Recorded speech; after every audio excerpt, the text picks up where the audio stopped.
apanya yang diingat dan bagaimana cara mengingatnya. Jadi kalau kita ingin sholat kita itu khusyuk, betul-betul kita itu ingat akan Allah, maka apanya Allah yang kita ingat. Yang diingat itu Bapak Ibu tiada lain adalah wujud zatnya.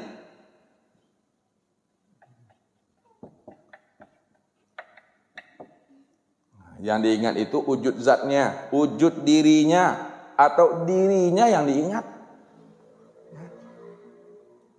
Jadi kalau kita sholat yang kita ingat itu wujud dirinya yang diingat. Lalu bagaimana cara mengingat akan dirinya? Bagaimana cara kita mengingat akan wujud dirinya? Jalan untuk mengingat akan wujud dirinya, jalannya satu-satu kita mesti mengenal dulu namanya akan diri ini. Sebab selama kita tidak mengenal akan diri, siapa diri? Siapa sejati diri? Maka selama itu kita belum dikatakan ingat kepada Allah. Masih dikatakan lalai. Masih dikatakan mampu. Karena kita belum mampu mengenal dan membuka akan rahasia tabir diri kita ini yang sebenarnya. Makanya wajib kita Bapak Ibu untuk mengenal akan diri ini. Jadi untuk mengenal wujud zatnya, wajib bagi kita terlebih dahulu mengenal akan diri.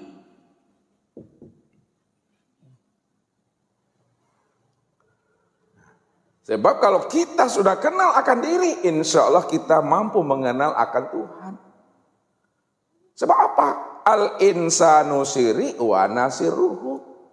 Insan itu, dirimu itu adalah rahasiaku, dan dirikulah yang menjadi rahasia dirimu.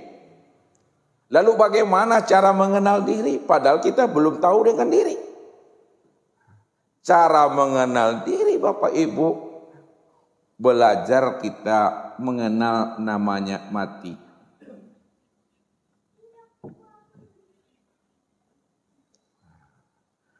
Jadi untuk belajar mengenal diri, kenalilah dulu akan mati. Bagaimana kita belajar tentang mati padahal kita belum pernah mati? Untuk mengenal akan mati, ya, padahal kita belum mati, bagaimana caranya? Untuk mengenal akan mati itu, walaupun kita belum mati, maka belajarlah kita mengenal namanya tidur.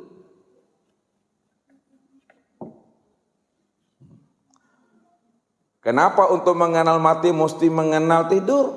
Karena kata Nabi, an-naum akhul maut, bahwa tidur itu adalah dunsanaknya mati. Tidur dengan mati itu Bapak Ibu kakak beradiknya itu. Kalau tidak kenal awak dengan abangnya, maka kenali adiknya. Karena tidur itu saudara kandungnya mati. Bagaimana Bapak Ibu mengenal tidur padahal waktu tidur kita tidak tahu siapa kita?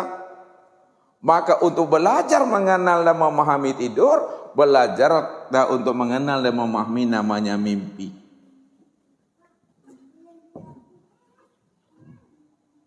Semua kita ini pasti pernah mimpi. Ya. Ketika kita mimpi, kita pergi ke rumah ayah kita, pergi kita ke rumah mondeknya kita, sampai di rumah ayah, di rumah mondeknya awak, Bapak Ibu, awak di situ mandi. Awak setelah mandi itu makan. Ya. Setelah makan tuh awak paiploh ke rumah kawan. Ya. Yang menjadi pertanyaannya, yang mandi yang tidak basah dengan air tadi, yang makan tak pakai tangan, makan tak pakai muncuh, yang berjalan tak pakai kaki, padahal awak masih tabar yang ditampek lalu beruha. Ini mesti dipahami. Kita mandi tapi tak basah dengan air. Ya. Kita berjalan, kita berlari, kita main bola, tapi tak menggunakan kaki. Sebab apa? Badan kita, tubuh kita masih terwujud dan terbaring di tempat tidur. Disitulah perlunya untuk mengenal namanya diri, yaitu melalui namanya mimpi. Setelah kita pahami, setelah kita telusuri Bapak Ibu, rupanya yang pergi ke rumah ayah, yang pergi ke rumah ibu, yang mandi yang tak basah dengan air, yang berjalan tak gunakan kaki, makan tak pakai tangan, makan tak pakai mulut, itu tidak lain adalah ruh itu sebenarnya. Yang ruh itulah sebenarnya akan diri kita ini. Ruh itu yang diri kita. Itulah sebabnya. Supaya kita bisa mengenal Allah. Supaya kita bisa menyaksikan Allah. Supaya kita bisa liqo dengan Allah. Mesti kenalilah dulu akan diri kita ini. Ini yang dikatakan oleh Nabi. Man arafa nafsahu faqad arafa rabbahu. Siapa yang kenal dengan dirinya, pasti ia kenal dengan Tuhannya. Jadi kenali dahulu diri kita ini. Kalau kita sudah kenal diri, dipastikan kita bisa mengenal akan Tuhan. Maka belajar untuk mengenal diri, belajar dulu kata Ustadz, belajar kita mengenal mati. Kalau nggak tahu kita belajar mengenal mati karena kita belum mati, belajarlah kita memahami namanya tidur. Di waktu tidur kita pun tak paham, kita pun tidak mengerti, tidak tahu kita siapa. Ya. Maka belajarlah kita memahami namanya mimpi. Melalui mimpilah kita bisa paham siapa diri kita itu yang sebenarnya. Ya. Maka yang berjalan, yang bermain, yang melala, padahal kita masih di tempat tidur, itu tidak lain, itu adalah ruh. Ini yang diri kita Bapak Ibu, ruh ini yang diri kita hanya. Nah. Kalaulah ruh itu diri kita, yang sebenarnya yang ruh itu siapa? Kan ruh diri kita. Kalaulah ruh itu diri kita, siapa sebenarnya ruh? Yang dikatakan ruh itu yang sebenarnya ya, itu adalah Nur Muhammad.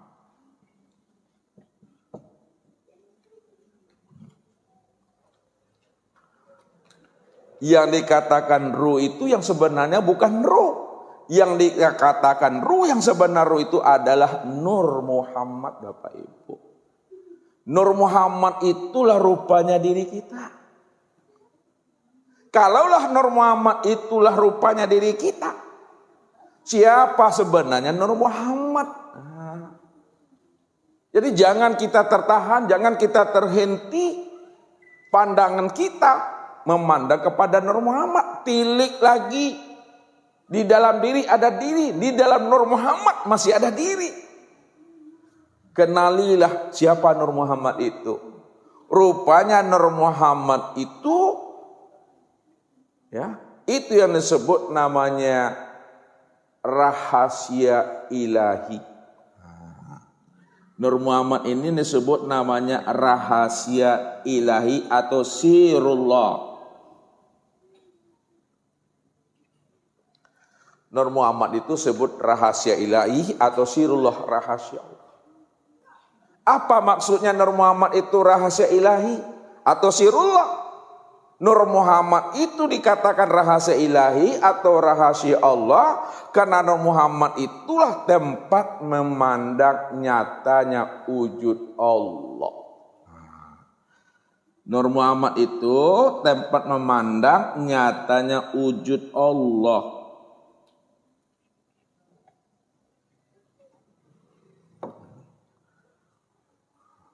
Kalau kita sudah mengenal dan memahami diri kita ini adalah rahasia ilahi, tempat memandang nyatanya wujud Allah. Sedangkan wujud Allah tiada lain adalah diri Allah itu sendiri, Bapak Ibu. Barulah kita bisa namanya mengingat akan zat Allah itu. Barulah kita bisa mengingat akan dirinya Allah itu. Jalan untuk mengingat akan dirinya Allah tidak lain kita mengenal akan diri kita. Diri kita itu adalah ruh, ruh itu adalah Nur Muhammad. Nur Muhammad inilah tempat memandang nyatanya wujud Allah. Nur Muhammad itu tempat memandang nyatanya wujud Allah. Nah, siapa yang kenal dengan Nur Muhammad, maka ada kenal dia dengan Allah. Siapa yang telah memandang Muhammad, sudah sama memandang Allah. Siapa yang sudah menyaksikan Muhammad, sudah sama dia menyaksikan Allah. Karena Muhammad itulah tempat nyatanya memandang wajahnya Allah. Nur Muhammad itulah tempat nyatanya memandang dirinya Allah. Nur Muhammad itulah tempat nyatanya memandang akan tubuhnya Allah.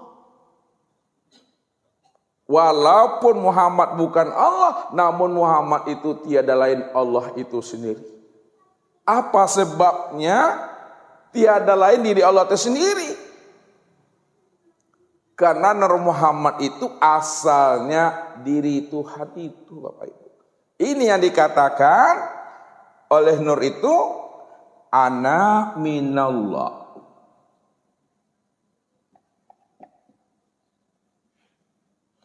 Wal mu'minuna minni.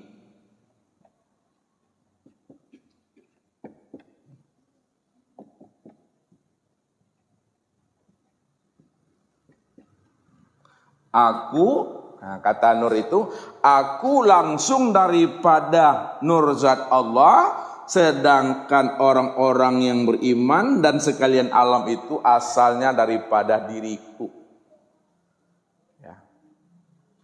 Bahwa nur itu asalnya daripada diri Tuhan, sedangkan alam diri kita itu asalnya daripada nurnya Muhammad. Itulah rahasianya.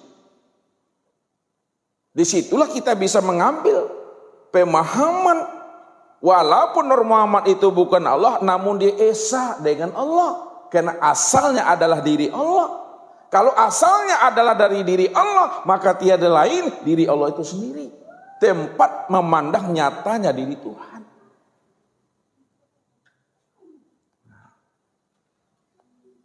Lalu dikatakan oleh Nabi berikutnya, man arafa rabbahu fasadal jasad.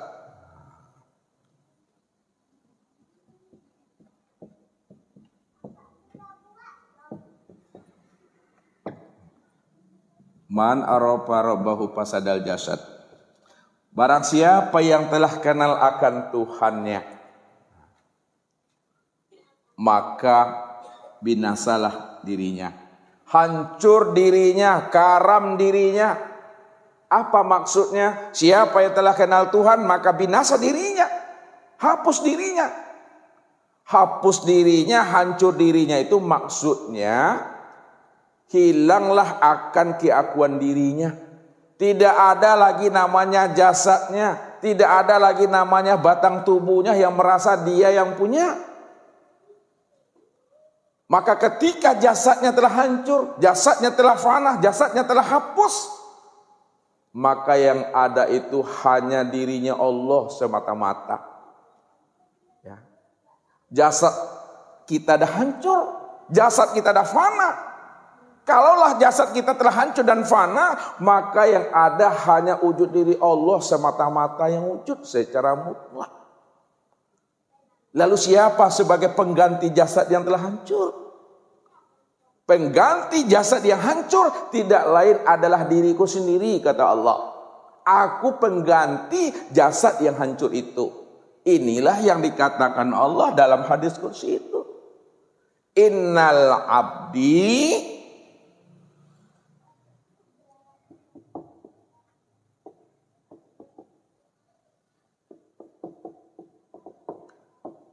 iza ahbabtuhu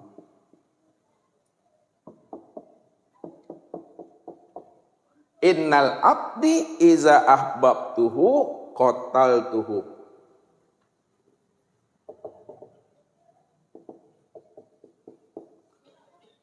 Fa iza qataltuhu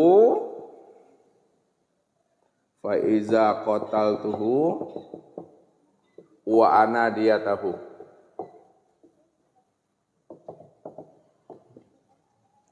Innal abdi, sesungguhnya hambaku, iza ahbabtuhu, apabila aku telah mencintainya, qataltuhu, maka aku bunuh akan dirinya. Siapa yang telah dicintai Allah, ya, maka Allah bunuh akan dirinya. Fa iza qataltuhu, maka apabila dirinya telah aku bunuh, kata Allah, aku hancurkan dirinya itu, aku fanakan dirinya itu. Wa ana diyatahu, maka akulah sebagai pengganti dirinya yang telah hancur itu. Aku sebagai pengganti daripada dirinya. Kalau aku sebagai pengganti dirinya, maka yang wujud itu hanya aku. Yang melihat itu hanya aku. Yang mendengar itu hanya aku. Yang berkata itu hanya aku. Yang mengetahui, berkuasa, berkehendak dan hidup itu tidak lain adalah aku yang berdiri dengan sendirinya, kata Allah. Tak ada diri kita lagi di sana. Makanya kalau tidak ada diri kita lagi di sana, yang ada hanya diri Allah. Nyata pada rupa insan yang disebut Muhammad. Maka sesungguhnya sholat itu, kata Allah, akulah yang sholat itu, kata Tuhan. Karena akulah yang bernama Az-Zikri. Ya.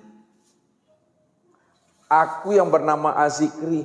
Kalau aku yang bernama Az-Zikri, maka si zikri itu aku itu yang sholat. Wa ani'buduni hadza siratum mustaqim. Akulah yang menyembah dan memuji diriku sendiri. Inilah jalan yang benar. Tak ada yang lain lagi di sana. Maka sesungguhnya sholat itu tidak lain adalah aku. Akulah rahasia daripada sholat itu, kata Tuhan. Maka yang mengingat dengan yang diingat itu dah satu wujudnya. Yang menyembah dengan yang disembah dah satu wujudnya. Al-abid wal ma'bud wahid. Al-abid wal ma'bud wahid. Yang menyembah dengan yang disembah itu dah satu dah. Tak ada diri siapa-siapa di situ, aku itu, kata Tuhan. Maka inilah jalannya Bapak Ibu untuk mengingat akan Tuhan itu. Mesti kita mengenali akan diri kita ini. Kalau kita dah kenal akan diri kita, pahamlah kita bahwa diri kita bukanlah kenyataan kita. Diri kita ini adalah kenyataan tempat memandang nyatanya Allah yang bernama Muhammad, rupa insan. Lalu siapa Muhammad yang rupa insan? Muhammad yang rupa insan itu tiada lain adalah diriku. Muhammad itu aku itu Muhammad. Satu dia. Ini yang dimaksud oleh Allah. Kif ya Muhammad, ana rabbaka usolli. Berhentilah engkau hai Muhammad yang mengatakan engkau yang berdiri di dalam sholat. Yang mengatakan engkau yang ruku dalam sholat. Yang mengatakan engkau yang iti dalam sholat. Yang mengatakan engkau yang sujud dan dalam sholat. Sebenarnya hakikatnya yang berdiri, ruku, i'tidal, sujud dan duduk itu akulah yang bernama Muhammad, rupanya insan itu. Makanya Muhammad itu adalah kezahiran tempat memandang nyatanya akan diriku, kata Tuhan. Kalaulah Muhammad itu kezahiran tempat memandang nyatanya diri Tuhan, maka sholat itu tidak lain adalah Allah itu yang menyaksikan dirinya di luar dirinya, yang bernama Muhammad. Ya, sholat itu Allah menyaksikan dirinya di luar dirinya yang bernama Muhammad, rupa insan, Bapak Ibu. Tidak ada diri siapa-siapa, diri Allah. Sama Bapak Ibu. Kalau kita ingin melihat diri kita ini, ya, sudah rapi atau belum, bercermin kita. Cermin itu kita melihat diri kita di luar diri kita. Mungkinkah ada diri kita di dalam cermin kalau tidak ada yang bercermin? Tidak ada. Jadi diri kita ada dalam cermin karena ada kita yang bercermin. Tapi mana yang diri kita yang sebenarnya? Yang di dalam cermin atau di luar cermin Bapak Ibu? Yang di luar cermin. Yang di dalam cermin itu apa namanya? Bayang-bayang. Yang di dalam cermin itu kenyataan. Di dalam cermin itu mazhar. Di dalam cermin itu wujud memandang akan diriku. Karena diriku yang bercermin. Kalau kita yang bercermin, maka yang terpandang dan terlihat tidak ada diri orang lain Bapak Ibu. Yang terpandang adalah diri kita sendiri karena kita yang bercermin. Kalau Allah yang bercermin, apakah ada wujud yang lain selain daripada Allah yang terpandang pada saat Allah bercermin? Tak ada Bapak Ibu. Kalau Allah yang bercermin, di luar dirinya yang bernama Muhammad, maka yang terpandang dan tertilik itu hanyalah diri Allah. Karena Allah yang bercermin, maka diri Allah lah yang nampak pada cermin itu. Cermin Allah untuk memandang dirinya itu siapa namanya? Itulah Muhammad. Muhammad itulah cermin untuk memandang akan dirinya Tuhan. Kalaulah Muhammad itu cermin untuk memandang dirinya Tuhan, maka Muhammad itulah kenyataan Tuhan. Muhammad itulah namanya mazharnya Tuhan. Muhammad itulah tempat melihat akan wujudnya Tuhan. Walaupun Muhammad bukan Tuhan, namun tiada lain diri Tuhan itu sendiri. Maka jangan Bapak Ibu pisahkan Muhammad dengan Allahnya. Jangan diceraikan Allah dengan Muhammadnya. Satu dia. Yang bercermin dia, yang di dalam cermin juga dia. Gak ada yang di luar dari dirinya. Dialah sebenarnya yang dikatakan qiyamu binafsi itu. Makanya Ustaz katakan, sholat yang khusyuk itu adalah sholat menyaksikan diri sendiri pada diri sendiri. Diri sendiri itu bukanlah kenyataan diri kita. Akan tetapi diri sendiri itulah kenyataan diri Allah. Allah menyaksikan dirinya sendiri di luar dirinya yang disebut namanya Muhammad. Muhammad itulah tempat memandang nyata dirinya Tuhan di luar dirinya. Itu maksudnya. Sekarang kita sudah paham. Kalau Allah yang berdiri dengan sendirinya, dia menyaksikan dirinya sendiri. Untuk apa dia menyaksikan akan dirinya sendiri? Padahal dia tidak tahu. Padahal dia kenal. Aku yang menyaksikan diriku sendiri.